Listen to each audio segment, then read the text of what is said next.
Okay, everyone, welcome to episode 3 of Inside the Designer Studio. I want to welcome my co-host, Veronica Diaz in Cambridge, Massachusetts. Hi, and our everybody. guest today is Stephen Hill, who is the main guy at Straightwire. Stephen and I go back a long time. We know each other for many, many years. And hello, Stephen, how are you? Hello, Elliot. Hello, Veronica. Hi. So, Stephen, why don't you tell the audience a little bit about who you are? Who am I?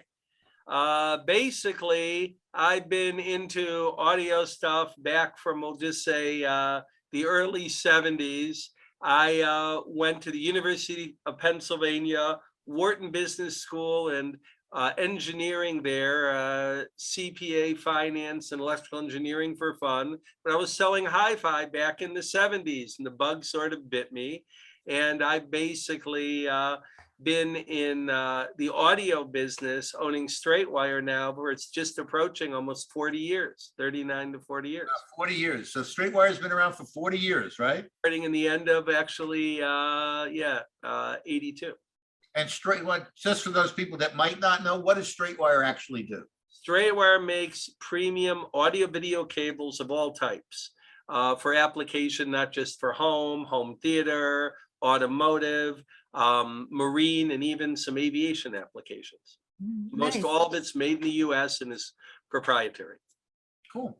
So before I forget, to any of our viewers, please subscribe to our channel. We're going to bring you a lot of guests like Stephen in the future. And you can click the like button and you can actually hit the bell, and the bell will tell you when new episodes are coming up. Our plan is to try and do 1 or 2 of these every week, and try and release at least 1 video every week. And obviously, if you would like to contact us with some suggestions, we'd be much obliged and be more than happy to do that. So Veronica, we're going to ask you some questions, and I'll let my co-host start. Yes. My first question is actually is not from the questioners, just how did you pick the name of your company? Well, basically, it comes from the concept of a great term in audio is a straight wire with gain, and the double entendre is we're very simple, just straight wire. We're known as a high value, high performance company. We have many accolades. I've served on committees from the Consumer Technology Association, formerly CEA, as an ambassador, advisor, many things. We've helped many companies get started over the years. But yes, straight wire really comes from the concept of the term of a straight wire with gain. That's how I get the name straight wire. It doesn't have any connotations for anything, shall we say, that would be deemed to be inappropriate these days. Guys used to crack jokes. Why don't you change your name to Alternative Lifestyle Wire? Very fun. Especially being the fact that Straightwire is located in Florida, it could be really crazy. You're right. You're right. Okay. I don't know that the governor would approve that. Anyway, all right, let's start our real questions to get away from that stuff. So, Stephen, what sound do you love? There's no such thing as, what sound do I love? Yeah, the sound of what? What do you love? I don't understand the scope of that. It's so broad. Try to be more specific. Meaning for sound of, when you're going and doing playback things or live music or things like that. I mean, what are you trying to? Like, if you asked me that question, my answer would be the sound of an acoustic guitar. Okay, right. But now you're saying that, okay, so for me, but you gave me an idea to go in. If I had to pick an instrument, it would probably be an alto saxophone. Okay. Or a piano, of course. Okay. Veronica? Yep. Yeah, well, I hope you don't hate my question, but what is the sound that you can't stand, that you hate, the sound that drives you nuts? This is, you can tune certain things out. I mean, what sounds do I hate? Are we referring to audio, video? Anything. Anything. Don't overanalyze it. Just answer the question. Okay. I'm a somewhat competitive shooter, and I hate loud gunshots without hearing protection. Right, that's a really good answer. Makes sense. So, Stephen, if you weren't in the audio business, what profession would you like to try or participate in? What did What I you? like, well, I moved from a financial world into the audio business. So I would say that I love what I do, and I would probably be in the restaurant or food business with a really. Why the restaurant and food business? I love to cook, and I've been cooking for years, Mm. and it wouldn't be as lucrative, but would be very rewarding. Okay. Yeah, Veronica? Nice. So I'm gonna put you in the hot spot. sure. Do you think the wife acceptance factor is a real thing, or is just an excuse? I would say it's in the middle, meaning that the whole concept you have to look at is if you have a good marriage in the sense of you want to accommodate your partner. If you have a partner, be it male or female, who loves the audio video stuff, and you're like, okay, they may not be the most, shall we say, desirable cosmetically, taking up the whole living room, but I can live with it. You know what I'm saying? So, and this goes, we know many women audiophiles, and if anything, sometimes the husbands never disagree, but you always think the other way. Oh, it's the man and the woman doesn't like it, whatever. Oh, we don't want to see these big speakers and these cables and all these cords, So I think it's really, it goes both ways, and that someone can back out at a point when they're looking to get something and say, oh, my wife won't let me have it, whatever.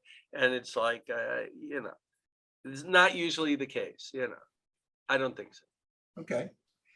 So tell me, how did you get involved with music? What's your earliest memory of getting involved with music? Well, going back when I was a youngster, even before I knew it, apparently my mother, more than my father, was playing classical music when I was a baby.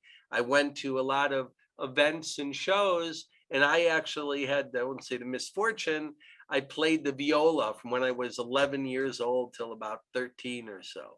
And I was not keen on playing the viola, but that's what they basically assigned me. It's a quite emasculating, string instrument. I mean, playing a violin is one thing, playing a cello is another. I really wanted to play the bass. So my only real music training was playing the viola when I was younger for like 3 years. Okay. Veronica? Do you have an idol or hero in the audio world? Very, very hard to point a finger at it, but one of the people who's persevered for years, who's also, because I know so many people and I have many close friendships, and others will say, oh, great, why didn't you name me? It would probably be Mike Moffat from originally California Audio Lab, Stata Digital, and now Shit Audio. He's been in the industry for like 35 years, and he's just a wealth of creativity and production, even at 72, 73. Mike Moffat. No. Okay. Okay. On a different subject, what's your favorite curse word? Elliot, we've been many places, many times. So I actually have a terminology I use where when I refer to somebody as being really stupid, I basically call them a F monkey. And there's a reason for that. What's the reason for that? The reason for that was there was a video of a rhesus monkey trying to hump a football. Okay. And it sticks in your mind. So I I said, use don't this- be an F monkey. I use this. You asked for it, so there you go. Is that a good Yes, for it. What we're trying to do, Stephen, is just get to know you and get by the normal nonsense. And I And think you willingly took me, Elliot. You know me for how many years? Okay. I know you, but I'm not going to be the only one watching this video. Okay. So we want to let people know. I can't let people know everything about Stephen Hill. Well, let me interject one thing. When we mentioned about the musical instruments, all my children started playing piano when they were 6 years old. All are very accomplished. My oldest one actually is a performer, composer, teaches music. The other two play 2 or 3 instruments. My son plays 5, and it's more of an avocation. So because of the involvement, not just with the audio video, but with music, we actually have 2 pianos in my house right now. Pretty crazy. Wow, that's really cool. But it's a relationship. So if you have children out there, there's no substitute for at least getting them to try an instrument. They don't like it, don't want to pursue it, fine. And of course, you said with acoustic guitar, with piano, and even, yes, with drums. I Yeah. feel the same way. I think that music education is really important. It's a sad thing that most schools don't have it anymore. And you know, for me, I can remember my earliest thing with, I used to go to bed every night with my first hi-fi was like this Magnavox thing with two speakers, and I used to put records on and put a headphone on and fall asleep, you know, listening to whatever it was at the time, you know, whether it was Billy Joel or Elton John or anything else like that from my childhood. Yeah. Veronica, you're up. We are all Veronica. here because we love music. So where do you see yourself or your company in the next 5 years? I see us refining further. It's very interesting because, you know, Elliot and I are not quite youngsters, but I see it maintaining and evolving. We've moved away from more mass market to more specialty work, and we are one of the largest providers of OEM, original equipment manufacturer, for high-end companies for specialty wiring and projects. As it is, we do a lot of work with not only regular home hi-fi, home theater, but work in the car stereo segment, very high-end, marine, and yes, even aviation. So where I see it going from there, it depends how the market goes. People said years ago, oh, you don't need wires, everything will be wireless. I still beg to differ on that a little bit, at least for a few more years.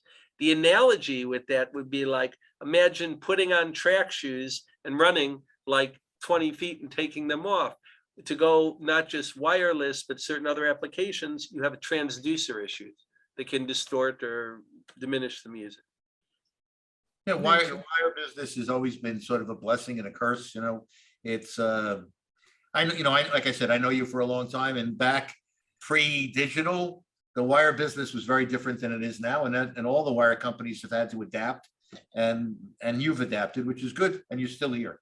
Oh yeah, well, it's like the whole issue was wires don't make a difference, and we've been through that. And all I can say is with companies like Sony and Harman getting OEM products for us for years, there's not just a belief issue, there's technical issues that go on and on with many of the high-end companies. I think the whole adaptation is coming up with viable solutions that you may have alternatives, and even in a home setting.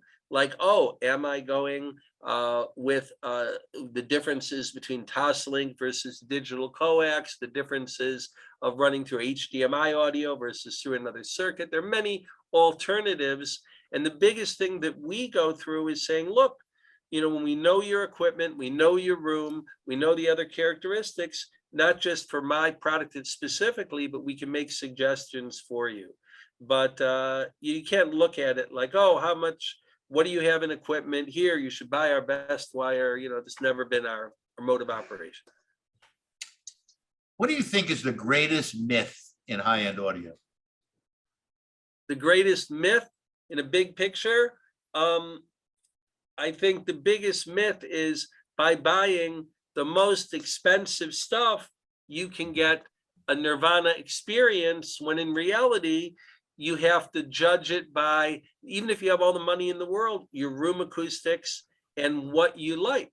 And for a lot of people, they sort of want to go on this pathway, and you look at it and say, it's like, we're going to go and sell some, you know, 78-year-old grandma, you know, a Porsche 911, just because, you know, we think, hey, you know, you can afford it, you can go fast. And there are other implications with that, you know. Well, it's actually funny that you said that, because we did an interview with Norman Varney not too long ago. And again, he said kind of the same thing. You know, it's not just about buying the equipment, it's about the environment that you use it in is an important and an imperative part of the journey. And getting that right will allow you to get to a certain point that just by buying equipment alone won't. Very good. Yeah. Well, so thank you very much for being here in this short interview, answering these questions to allow us to know you better, to know your philosophy better, your sense of humor. And Elliot, Stephen, thank you. Don't forget, for everybody who's watching, to like and subscribe. And we will see you in the next episode. Thank you again, Veronica and Elliot. Goodbye, Veronica. Goodbye. Okay.